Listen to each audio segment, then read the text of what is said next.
Okay, hello everyone. I'm Dr. David Ajibade here with the Brain and Body Foundation, and this is I think it's a special interview discussion because we're talking to someone who is both involved in the research in science. He's a pharmacologist.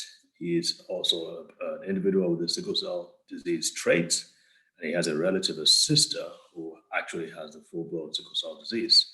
And so this is a person who is well invested in this whole process. And I think it's great to get things from a perspective like his, because he lives in the US. So he lives where everything is, abundant, and where the medical care is abundant.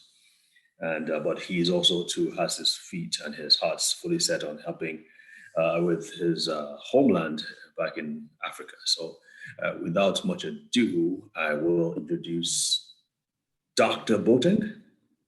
You got it. Nailed that one.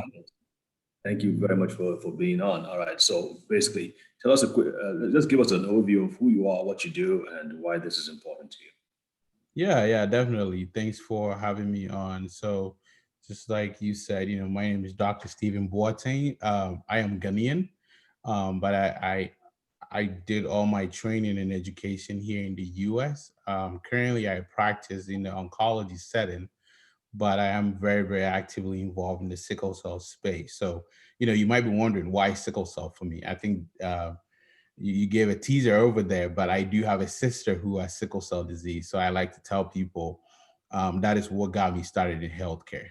Right. Aside that, I do carry sickle cell trait, so I think that's important. So as far as sickle cell, I do a couple of things, primarily with Sickle Cell 101, which is a nonprofit based here in the US, but it's a global platform that provides sickle cell education, resources, and research, primarily through social media and podcasts and different platforms. So my role there is the director of research and engagement.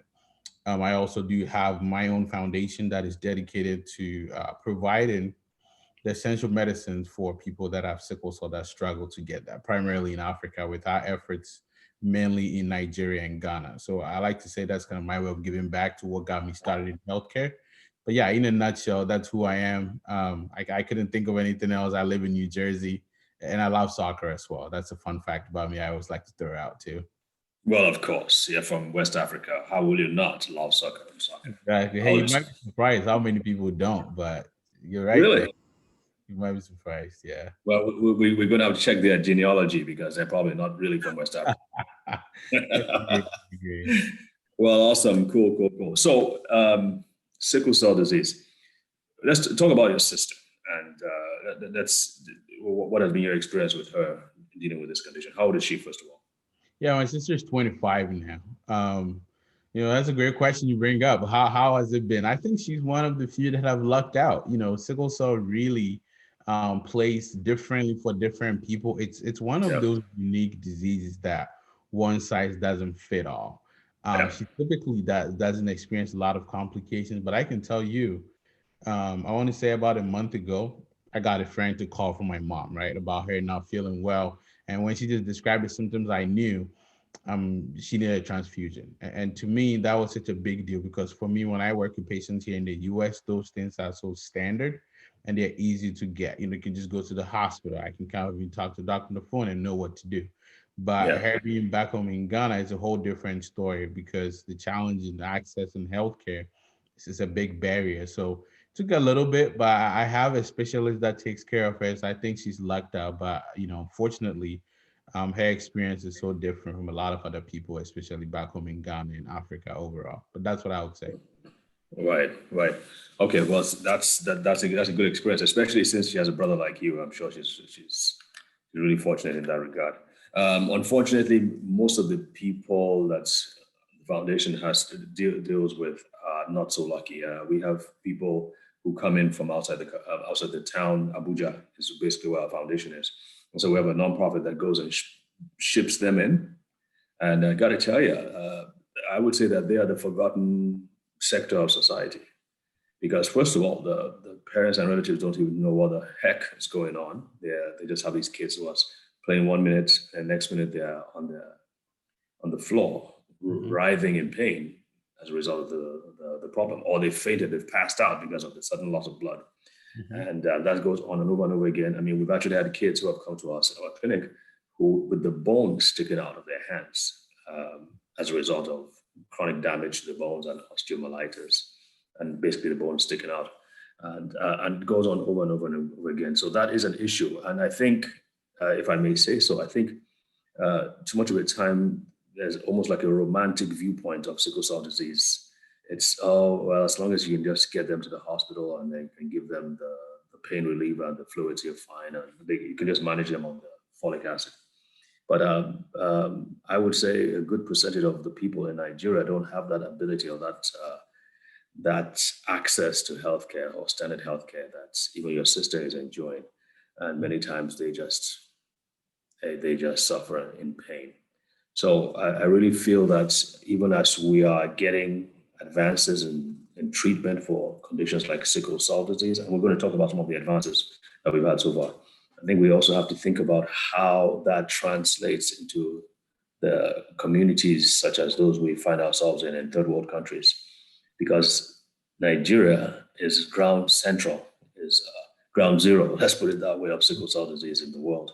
I mean, we have, Unfortunately, I'm sorry? I said unfortunately, but yeah, go ahead. Unfortunately, I mean, we should be leading the world. Quite frankly, we should be leading the world in research and advancements, but unfortunately, we're not. And so we have to just follow the tag behind. But we should be getting the. I mean, there should be a lot more studies and research in how our sickle cell disease works. But we have 20% of the world's population of sickle cell disease, probably even more than that. So it's very important. That's why we're doing what we're doing. I don't know if I told you this, Steve, but the government of Nigeria has given us signed a document, a partnership letter with us with the Brain and Body Foundation to reduce the burden, to address the burden of sickle cell disease in Nigeria. In addition, we're trying to partner with government hospitals, state hospitals, to actually do the research. In fact, that's why I'm in the States, to raise funds and raise awareness about the importance of strengthening the immune system. That's what our project is about. We're using a specific nutrient supplement called ACE mannan, which is like it's a polysaccharide. It's a special kind of sugar that stimulates the macrophages, which are part of the immune system. And our goal is to do like a 6-month project to establish that strengthening the immune system can significantly improve the quality of life of children and adults with sickle cell disease. So we've been doing it for about 6 months, like I said. We have about three different hospitals we're working on. The goal, obviously, is to prove to the rest of the world that strengthening the immune system, and hopefully get healthcare professionals to address or I don't want to use the word change, that would be too strong a word, but to adopt, in addition to whatever they're doing, this approach of strengthening the immune system so that they can get better results. I don't know what's your experience with using alternative or adjunct approaches to helping people with sickle cell disease? Yeah, that was a great question. I think, to your point, I think a lot of the time, first off, it's important for us to acknowledge that, Nigeria carries the biggest population of sickle cell. And if we think about it, that is where we really need to focus a lot of our attention on. Unfortunately, we're not because the resources aren't there. So back to your question, I think when I think about the immune system, we all know, from a scientific standpoint, it plays a very big part in how our bodies recover and adapt to diseases, right?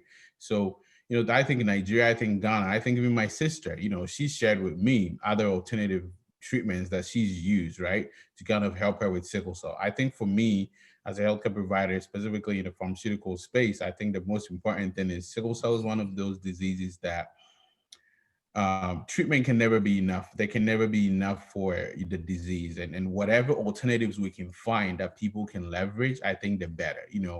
We need to be open and have an open mind to trying different things or learning from different approaches that other people have.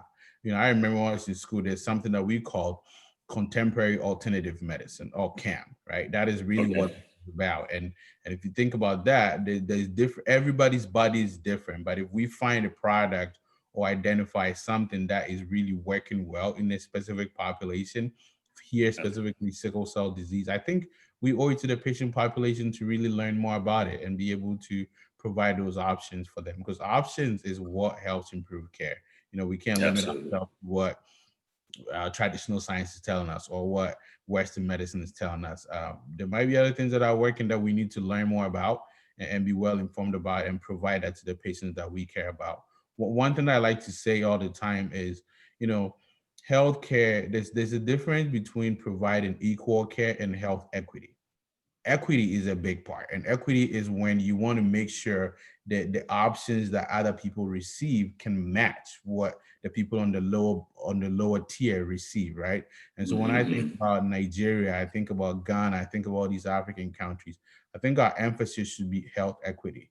And if we're doing that, we need to pay attention to what alternatives are there, whether it's traditional medicine, whether it's a vitamin, whether it's an immunomodulator, immune booster, whatever that might be. We need to be willing to test these things out. We need to be willing to provide these options for the patients. Because at the end of the day, sometimes that might be all they have, and that might be what's really working for them. And I think it's up to all healthcare providers to, we owe it to the patient population to be open-minded to those opportunities that might be available for the community, specifically sickle cell disease. I absolutely agree with you. I like the fact that you mentioned that we owe it to them. This is not just a good idea. This is a mandate. Those of us who know, who have been privileged with the knowledge and the exposure and the education that you and I have enjoyed, we owe it to our fellow man back home to help wherever we can with our resources, our intellect, our connections to make a difference. And folks, by the way, part of what we're doing is, of course, we're raising funds, we're raising awareness. In the link below, there's a way to donate to this specific research project. And of course, you can share that with others. But he mentioned something. What's Dr. Boateng mentioned is that we need to explore these other things. And in our experience, one of the things we started looking for, because we were relying a lot on donations from wonderful companies here in the US, and we realized that we soon saw the writing on the wall that these donations will not always come in. These new supplements that they were donating would not last forever. So we started to look at options. And one of the things I discussed with you was vitamin D. Basically, I stumbled across vitamin D because it was like, okay, vitamin D. We found out vitamin D helps with the cardiovascular system. We found out vitamin D helps with the immune system. We found that vitamin D actually helps with the skeletal system, musculoskeletal system, and the brain, and a host of other things. And so we were like, okay, well, if it helps in all these areas, surely it could help in children with sickle cell disease. And we use it as really almost like a desperation move, because we're like, okay, we're running out of all these expensive supplements. Let's look for something that is inexpensive so we can begin to bring them in. And sure enough, especially with the younger kids. Now, hasn't worked as well for the older kids, those in their teens and above, but for the younger kids, I would say close to 85%, we've seen significant improvements in their quality of life. And I'm not saying it treated or cured them, but it helped strengthen their bodies and made them less prone to crisis. Another one we started looking at too was vitamin C, the powdered vitamin C. So we tell them to take about a scoop 3 times a day. These kids who are having multiple crises a day, and the parents came back to report that not only did the pains and the discomfort reduce, but in addition, Their eyes, they were usually yellowish, which of course is one of the things that we use to identify children with sickle cell disease. They have very blood jaundiced eyes. They found that the eyes cleared up. They no longer had the jaundiced eyes. So, I mean, obviously, those are anecdotal. They will still need to face the scrutiny of a double-blind, placebo-controlled study. But the truth is, what we need to do is to inform and educate, especially with supplements and approaches that are safe like this. I mean, most of these people in the villages have nothing to work with. So maybe going a talk over the line by saying you can start using these things without having the privilege of a double-blind placebo control study. But the truth is, most times you'd be hard pressed to find organizations that are doing research on supplements, because the truth is the payback isn't going to be that much. So it's just not worth the investment. So we're just trying to say, try these other things, especially if you're a parent with a child with a severe form of sickle cell disease. Simply giving vitamin D will not hurt. Simply giving vitamin C will not hurt either. You may just be saving their lives. So I don't know, Doc, have you, what's your experience with bone marrow transplant and some of these other technologies?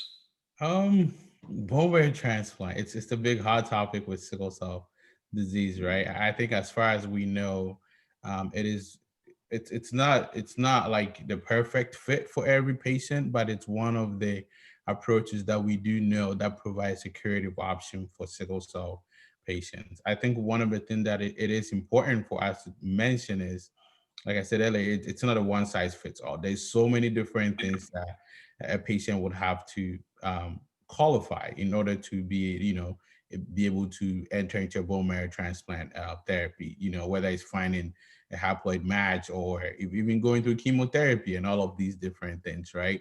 And so many other risks that are involved. In a perfect world, that would be great. Let's cure the person with sickle cell disease with a bone marrow transplant. But unfortunately, it's not a one size fits all, and I think that's one of the biggest challenges with bone marrow transplant. If I can speak specifically here in the U.S., right? Even if we step out of sickle cell for a little bit, bone marrow transplant is being used in other disease states. One of the biggest challenges is finding that match, right? So you hear different organizations talking about, go be a donor and help people find matches, especially in the Black community. Unfortunately, we've been burnt a lot in the past with healthcare and all of these things. So a lot of people, there's trust issues there, which is part of the work that we all try to do. And so a lot of the time for Black people, specifically sickle cell disease, which here in the US primarily affects people who are Black, and of course in Nigeria, Ghana, it makes sense, right? You're not seeing a lot of people that can find matches for going through that process. And I talked about how tedious the process can be, how strained it can be, even paying for all of these different things. So it's a big challenge. It is an opportunity. I never shy away from opportunities. It is an opportunity for sickle cell, but it might not be for everybody because of cost, because of side effects, because we've been finding a match. And I think that's one of the biggest things that we need to be honest with ourselves and kind of talk about. So I don't think a lot of people are willing to kind of share that, but that's my take on bone marrow transplant. Yeah, I have a friend who I play squash with back home, and his 5-year-old son was seriously sick. I mean, his was legendary almost. He's playing 1 minute, the next minute he's passed out from blood loss. And so they had to make the very difficult decision to move his family, his wife and his 3 kids, abroad to stay with his brother. And to cut a long story short, after a series of miracles, I got to say, a series of miracles, everything from the whole cost of the treatment being paid for. I mean, he wasn't an American citizen, his kids were not, but somehow they got favor with maybe a nurse or matron there who helped get them into the system. And that entire treatment was covered. The wife happened to be, or the mother happened to be the perfect match. So they didn't have to look elsewhere for the match, fix the problem.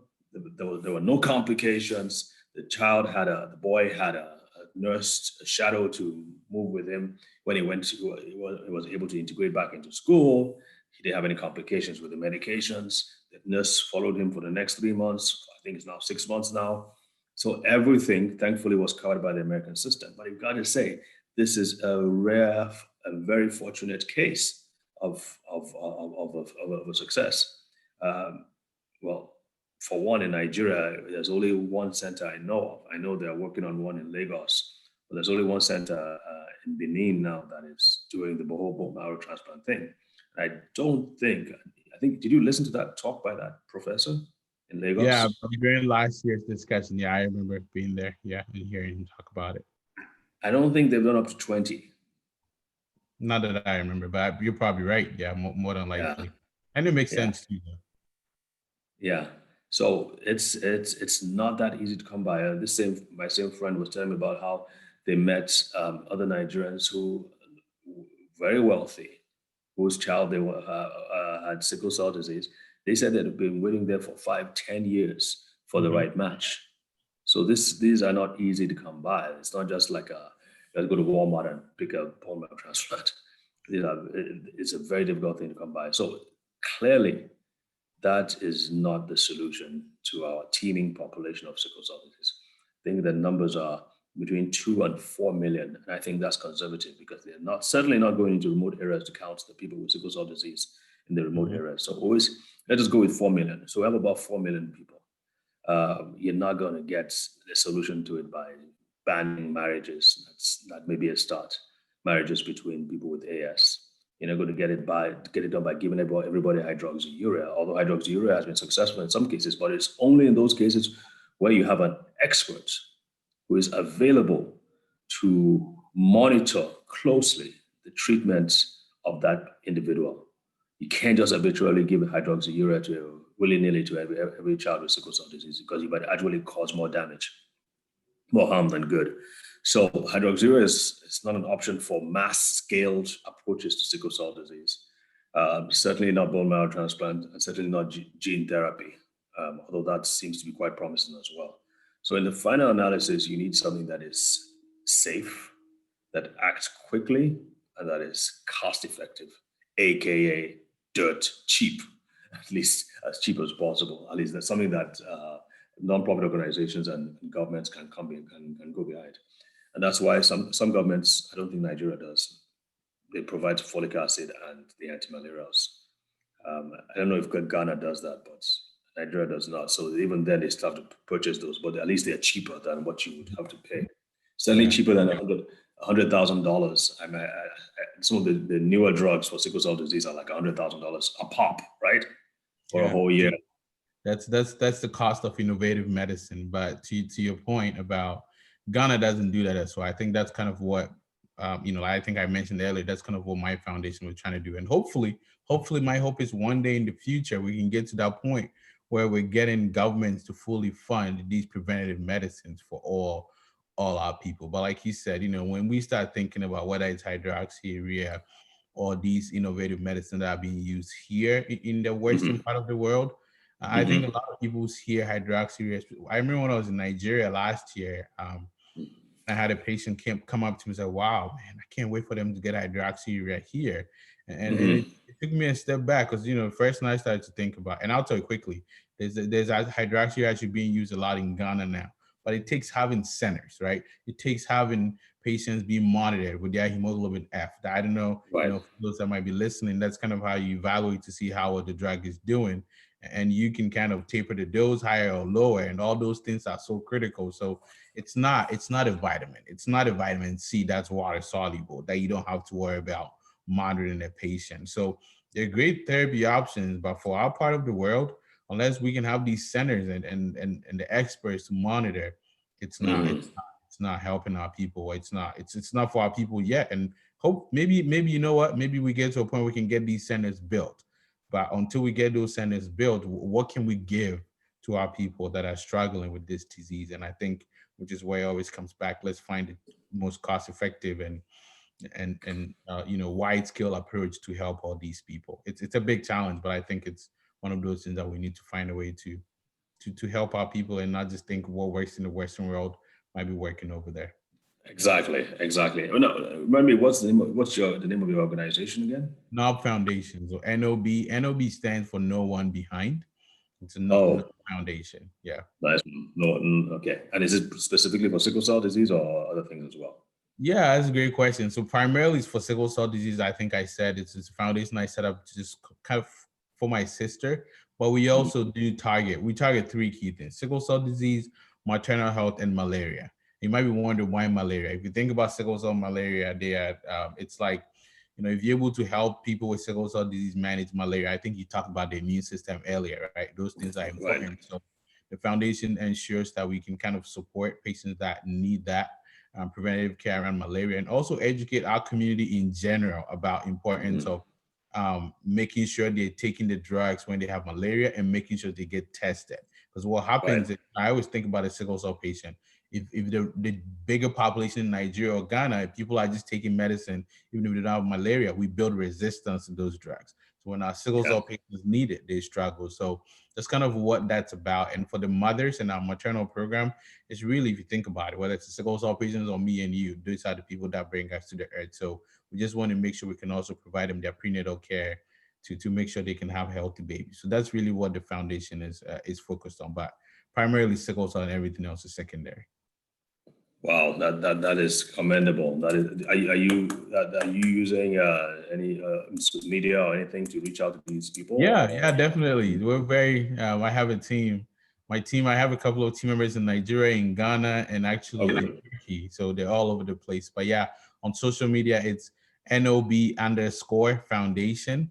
You can find us on Instagram, Twitter, and I think Facebook is NOB Foundation, and you can find us over there too. So, and our website is www.nobfoundation.org, and you can find us and all our work over there too.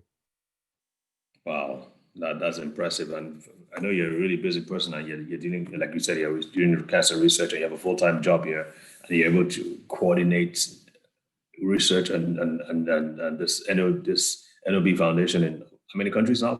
Like 3 or 4 countries. Yeah, so primarily right now 3, but our goal is eventually reach all African countries, right? Our effort is really dedicated to our continent. So hopefully we'll get there. We'll get there one day. That's commendable. Hopefully. Yeah. And I hope we can also play a part in making that happen. Definitely. So I just want to say thank you so much for taking the time to do this. And this has been very revealing. I hope we can do many more so that we can educate and enlighten those people suffering from sickle cell disease around the world. Definitely. Thank you. Thanks for having me. Absolutely. Take care. Have a great day. All right. All right. You as well. Thanks, David. Thank you, sir.